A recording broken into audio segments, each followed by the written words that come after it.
ভাবুন তো ২০২৬ বিশ্বকাপ শুরু হতে আর মাত্র ৬ মাস দলগুলো এখনও পুরোপুরি চূড়ান্ত নয়, কিন্তু তার আগেই বিশ্বকাপ জয়ের ভবিষ্যদ্বাণী করে ফেলেছে ফুটবল পরিসংখ্যান ভিত্তিক সংস্থা অপটা। তাদের সুপার কম্পিউটার সাম্প্রতিক ফর্ম, পারফরম্যান্স আর ইতিহাস বিশ্লেষণ করে বলছে ১৭% সম্ভাবনা নিয়ে সবচেয়ে বড় ফেভারিট ইউরো চ্যাম্পিয়ন স্পেন, যারা টানা ৩১ ম্যাচ অপরাজিত। দ্বিতীয় স্থানে ১৪.১% নিয়ে কিলিয়ান এমবাপ্পের ফ্রান্স, আর তৃতীয় স্থানে ১১.৮% সম্ভাবনা নিয়ে ইংল্যান্ড, যারা বাছাই পর্বে একটিও গোল খায়নি। বর্তমান চ্যাম্পিয়ন আর্জেন্টিনার শিরোপা ধরে রাখার সম্ভাবনা মাত্র ৮.৭%। তবে বিশ্লেষকদের মতে মেসি থাকলে সব হিসেবই বদলে যেতে পারে।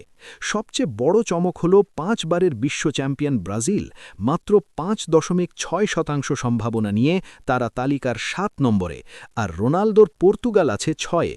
তাহলে প্রশ্ন একটাই, সুপার কম্পিউটারের হিসেব ঠিক হবে, নাকি বিশ্বকাপ আবারও প্রমাণ করবে ফুটবলে কিছুই নিশ্চিত নয়?